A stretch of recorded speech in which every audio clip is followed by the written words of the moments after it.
Scratchy and Co, Saturday 9:25 CITV. Turn it up.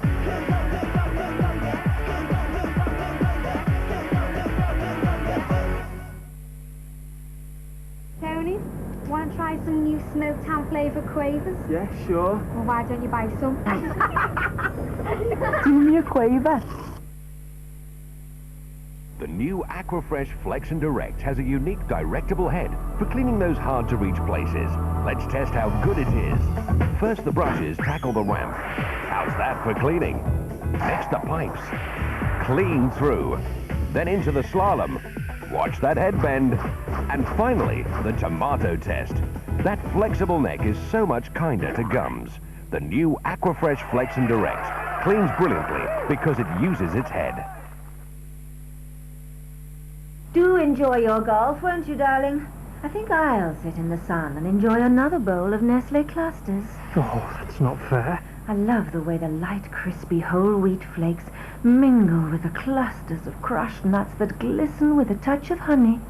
Oh, stop. Delicious. Sorry, George. Game's off. Looks like it'll be pouring. All day. Nestle clusters. Surrender to the taste. The way I see it, you have a choice. You can either wait for someone else to say you still look great, or you can do something about it yourself. Because when you know your skin looks good, you don't need anybody else to tell you.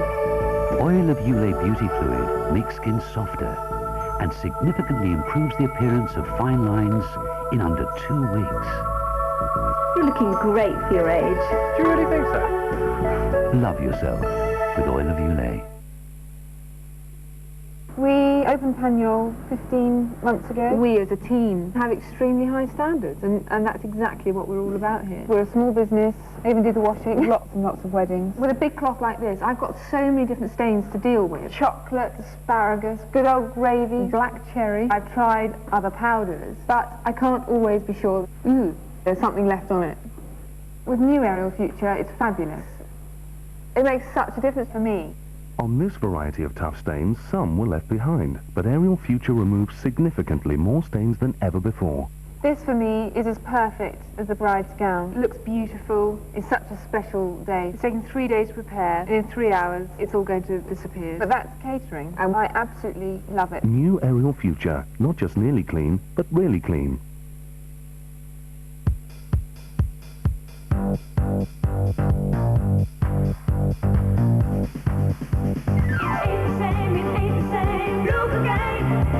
Don't spend your life looking the same. Get the new Autumn and Winter Look Again catalogue.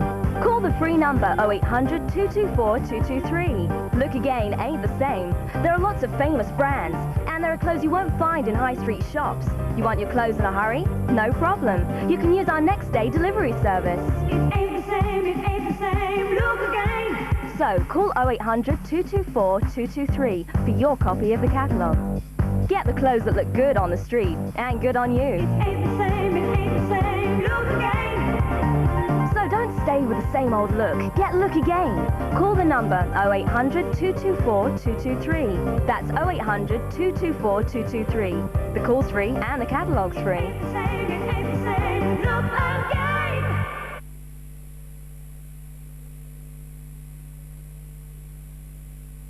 Every child's dream, live teddy bears. But when they grow up, grizzlies can be the most fearsome predators known to man.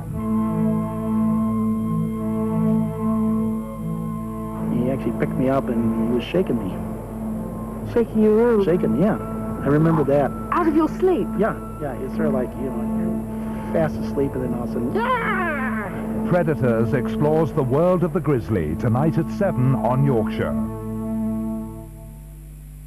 Coming up is the news from ITN, but now it's time for our regional lunchtime news.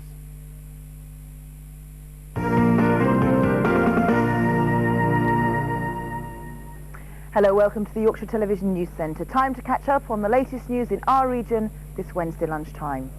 Yorkshire Water officials are at this moment trying to persuade a government inspector to allow a ban on car washing, public fountains, any use of water that's not absolutely essential. An inquiry began first thing this morning into whether the company can impose drought conditions in parts of our region. From the inquiry, Katie Oscroft reports. Even before today's meeting at the Esholt sewage treatment works, Yorkshire Water faced intense criticism over its plans to impose drought conditions and even bring in standpipes. Good morning, ladies and gentlemen. This is a hearing into 29 objections to 2 drought orders sought by the Yorkshire Water Company under Section 73 of the Water Resources Act 1991. Inside the inquiry, 29 objectors prepare to state their case. We would look towards a water conservation bill, like an energy conservation bill. We all have to understand that water is a vanishing resource that we cannot do without. We're doing everything we can to manage what is a finite resource, and it's especially finite at this time of this year. We've had something like the driest spell in the areas where we collect our water for something like 90 to 100 years. That's truly exceptional, and we have to work very, very hard to get over this. Yorkshire Water insists the hosepipe ban in West Yorkshire isn't enough. Meanwhile, hosepipes are banned in North Yorkshire from tonight.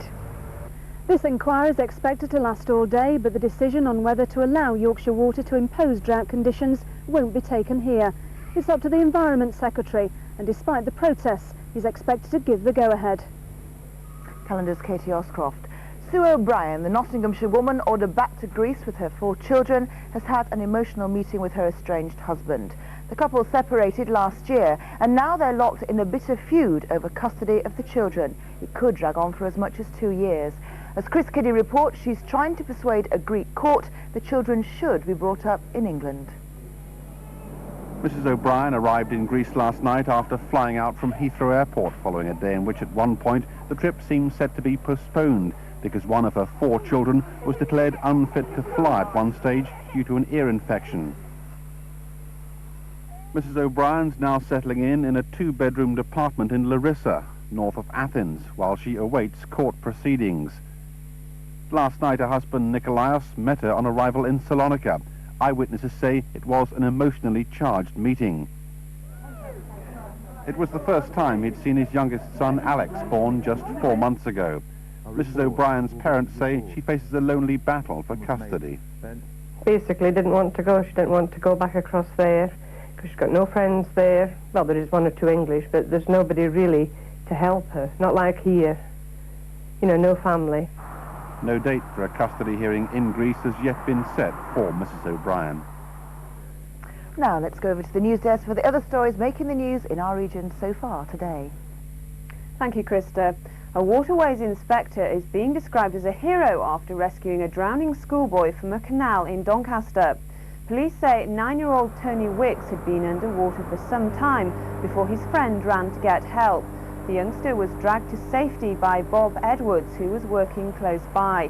The former policeman managed to revive the youngster, who was then taken to Doncaster Royal Infirmary. His condition is described as serious but stable. Social workers in Sheffield have renewed their appeals for the mother of a baby found abandoned in the city to contact them. Doncaster's doctors believe that the baby they've called David Nigel was less than 3 hours old when he was found a fortnight ago. Urgent attempts were made to trace his mother, but they've been unsuccessful. The baby will be placed with foster parents later this week, but social workers would still like his mother to contact them. We'd prefer to know the mother's name. We feel that she may well be in a desperate state herself and need help. But if she could contact us anonymously and give us information about the child, that would help the child and help him to develop, to become a well-balanced child in understanding why his mother took, as I say, a very desperate action. A Sheffield Wednesday fan who's been recovering in hospital after being battered with a concrete block should be released later today. Alan Ween says he remembers little about the attack, which left him with a fractured skull, a smashed cheekbone and bruising to his brain. He was ambushed by around 40 Sheffield United fans following his side's victory against the Blades in the Steel City Cup at Bramall Lane. Doctors say his condition is improving all the time. The mile-long fun fair that stretches through Sheffield city centre hasn't proved popular with everyone. It's the first time that the council has allowed the week-long fair to operate on prime city centre sites, but although it's proving to be a source of entertainment for shoppers and visitors, town hall workers say it's no fun at all. Union officials say council staff have been struggling to work amidst the screams and flashing lights. The dropping of the atomic bombs at the end of the Second World War has been remembered in Sheffield today. A small ceremony was held in Sheffield's Peace Gardens in memory of those who died after the atomic bombing of Nagasaki and Hiroshima 50 years ago today. The wreath was laid as a plaque in the gardens that commemorates the dead of both Japanese cities. That's it from us for now. Back to Krista. Well, of course, most people are well into do-it-yourself these days. Homes, cars, even patios. But how about your own plane? One that can actually fly. Well, a company from North Nottinghamshire are currently flying high, manufacturing such a DIY kit. And as Jim Greensmith explains, they've just been given a further boost with a big investment from the council. The plane can be towed on a trailer to a convenient runway, and it's almost child's play to get it ready. It's not the only folding plane in the world, but its attraction is one person can have the biplane off the trailer and stood by for takeoff in just 3 minutes. The plane's sold in kit form, an aluminium frame with plywood struts. Just right for the serious DIYer prepared to spend around 500 hours putting it together. I used to build aircraft when I was a child, you know, model aircraft. And I've been an electrician most of my working life, so pretty handy with the tools. And I found it fairly easy, in fact very easy. The book of instructions, of course, helps no end, and it's just a case of following through those. The Sherwood Ranger biplane is the brainchild of a pilot with 30 years' experience. One of the problems has always been the cost of flying, so I decided that I would design an aeroplane that I could afford to fly myself. At £14,000, it costs about the same as a luxury car. It can do 90 miles an hour, and of course, with the wings down, it'll fit in your drive or even your garden. Well, it's time now to recap on the main news in our region today. Yorkshire Water officials are at this very moment trying to persuade a government inspector to allow a ban on car washing, public fountains, in fact any use of water that's not essential. That's it, we're back with our next update at 3:25.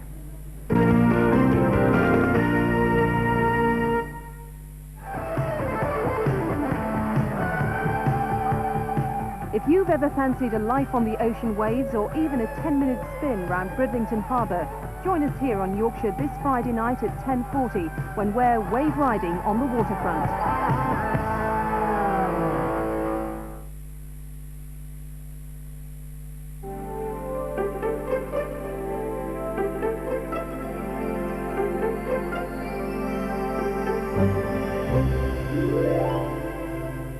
It will be staying dry and mostly sunny for the rest of today across our region. There'll be some cloud around, chiefly over Humberside and South Yorkshire, but not too much. It will feel pleasantly warm in the light and variable winds, with inland temperatures up to 23 Celsius, 73 Fahrenheit. And sea breeze effects, most noticeably over Lincolnshire, will keep coastal parts just a shade cooler. Tonight is expected to remain dry with little or no cloud, and although the odd mist patch is likely, it won't be extensive. Temperatures overnight shouldn't be quite as low as last night, generally down to 9 Celsius, with winds still light and variable. Well, that's the forecast. Enjoy the sunshine. Here's today's summary.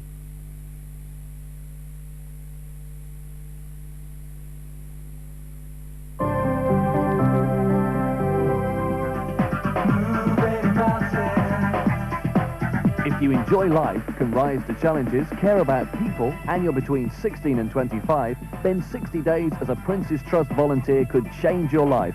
You'll be working together in teams helping others in the community. You'll make new friends and develop skills that could improve your job prospects. For more details, write to the Prince's Trust Volunteers, P.O. Box 333, Leeds. Don't even think about it, just go for it.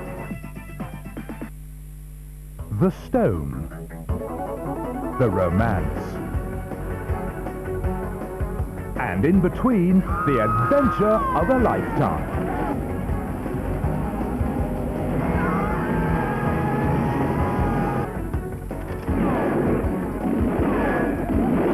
Well, at least I'm honest. I'm stealing this stone. Michael Douglas, Kathleen Turner and Danny DeVito are romancing the stone tonight at 8 on Yorkshire. This is Yorkshire Television. The time now is 12:30, so we join ITN.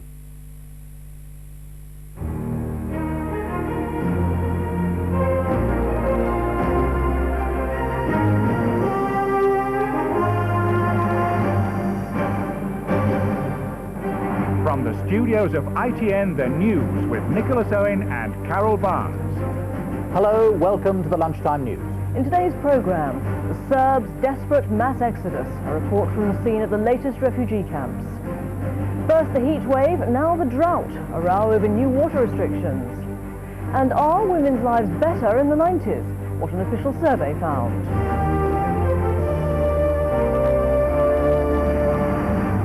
An upsurge in fighting in the Crimea today has trapped thousands of desperate refugees at a river crossing.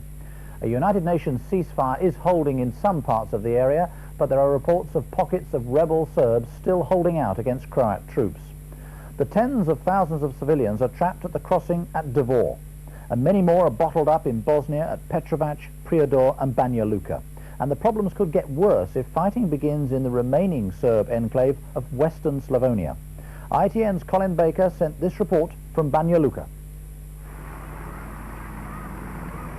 Yet they still arrive, believing Banja Luka will provide. But 100,000 others came before them, and the same number again is scattered across northern Bosnia. They dragged and carried what was left of their life's work, and last night they spent in open fields in a thunderstorm. 250,000 refugees are now caught between two divided cities. Mile Belic and wife Savka arrived here at dawn.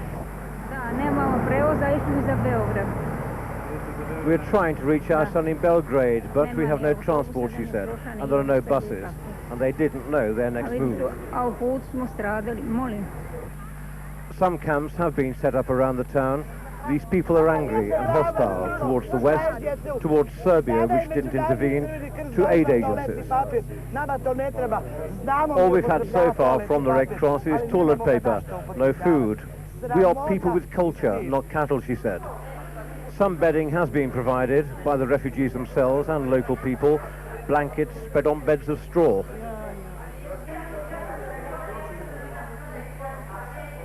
The Red Cross would make what it is possible for them, but it's not enough. We expect that other humanitarian institutions, and particularly also the UN, would be present. It does need a big international effort. In any case, it is a major humanitarian capacity. The first humanitarian convoy has now arrived. The Red Cross has brought in plastic sheeting for temporary shelters and has been handing out food on the way in. Maybe a beginning, but only just. These people are in a hopeless state. The message from the International Red Cross is quite clear. This is a major disaster, and outside help is needed now. Colin Baker, ITN, Banja Luka. There were new moves in the diplomatic offensive to secure peace today. Russia has invited the leaders of Croatia and Serbia to talks in Moscow, and an American delegation is going to tour European capitals to try to kick